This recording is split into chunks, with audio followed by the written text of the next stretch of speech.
Hello and welcome to today's lesson where we're looking at the Train the Trainer model. Now, the Train the Trainer model is used to train trainers or subject matter experts so that they can then teach others effectively.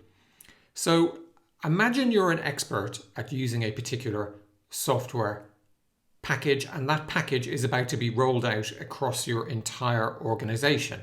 And because of that, your boss asks you to train the rest of the organization how to use this software through a series of workshops. So over the course of a few days, you create some training materials and you use them in your workshops to train the rest of the organization on using the software. Now, can you see any problems with this approach?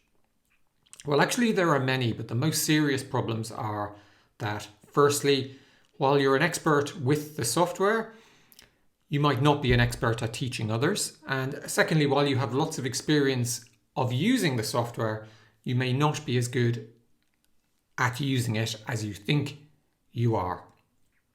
So the Train the Trainer model overcomes these issues as it is based on the principle that in order to provide effective training, you need to become an expert at two things. So the first is your subject, and the second is teaching that subject. Now, another issue with the scenario we've just looked at is that our solution doesn't scale. So for example, if there were 20,000 people in your organization, then it's simply not possible for you alone to train everyone via small workshops. Now, because the Train the Trainer model trains trainers who then go on to deliver training, the model enables you to deliver consistent training at scale. So before we examine the Train the Trainer model, let's take a moment to look at the characteristics of people who make good trainers.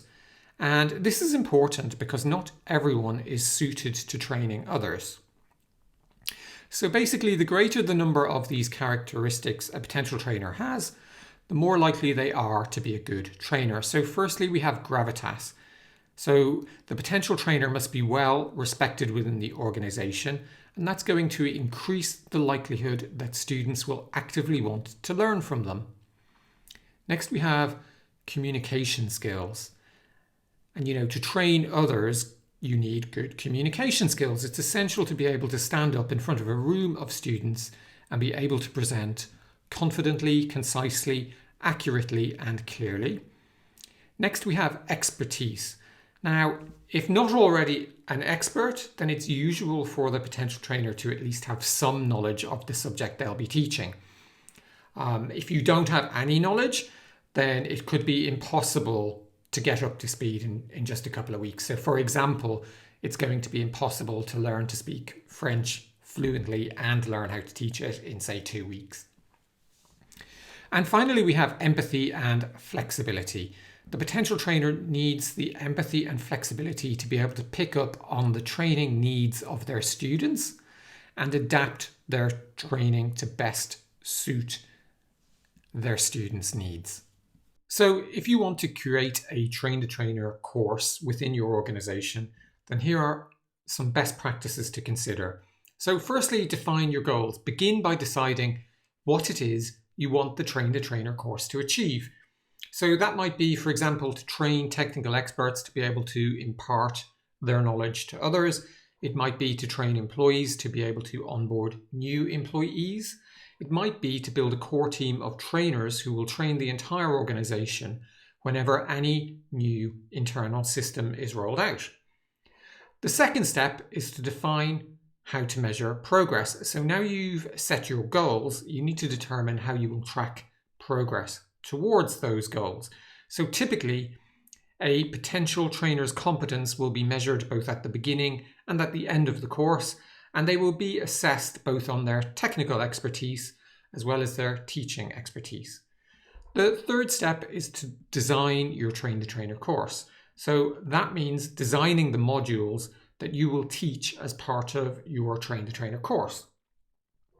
Now, if you're teaching subject matter experts, then it's likely you'll spend most of your time teaching them teaching skills.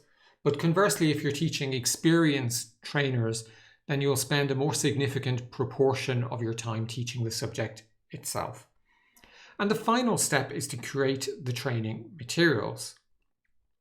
And there are two sets of materials you'll need to make. So the first is the materials for your Train the Trainer course, and the second is the materials that your trainers will use to teach the subject to others. And you create those because it helps ensure consistency as you roll out the training across the wider organization. So now that we've designed our Train the Trainer course, let's take a look at an example of how such a course might be run in practice. So there are three actors in this example you need to be aware of. The first is the master trainer, and that's the trainer that will run the Train the Trainer course. Second, we have potential trainers, and these are the wannabe trainers who attend the Train the Trainer course. And finally, we have students. And these are the students that will be taught by the potential trainers once they've successfully completed the Train the Trainer course. So in the diagram, you can see the four key steps that potential trainers move through during the Train the Trainer course. So learn, co-teach, take over, and finally deliver.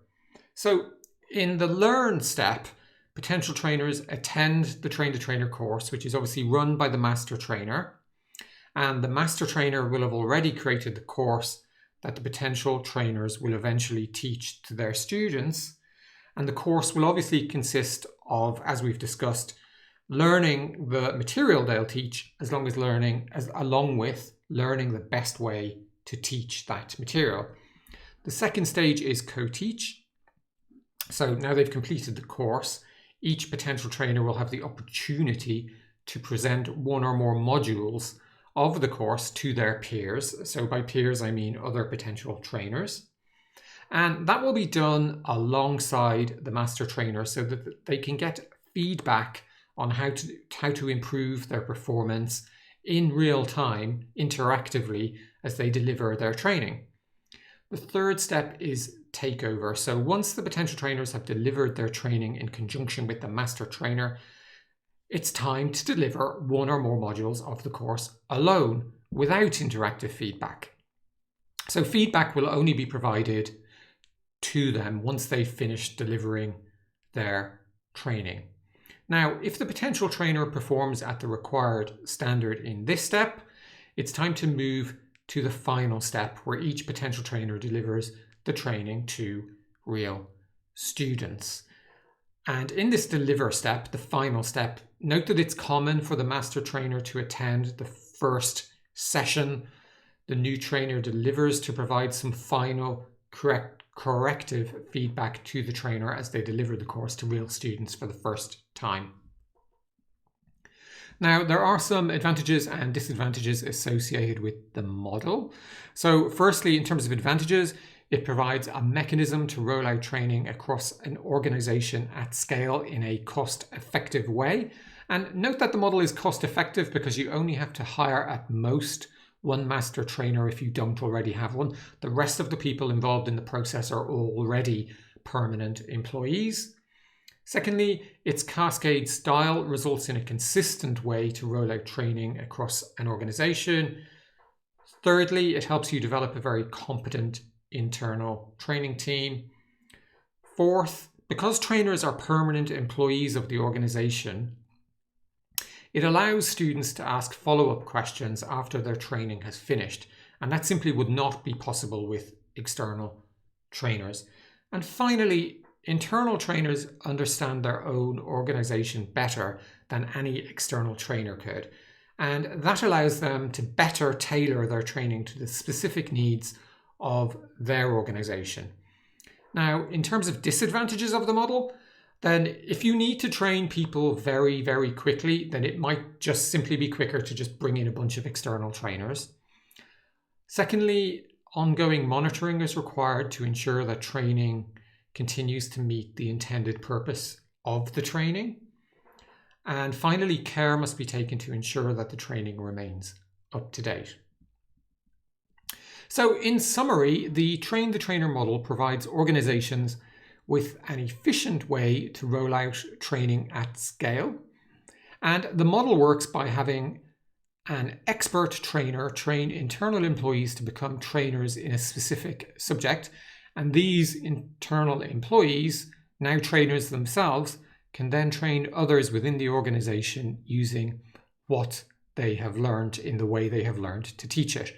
Now, during a train the trainer course, potential trainers will learn the subject they will be teaching, but they will also learn the teaching skills necessary to teach their subject in the best way they can.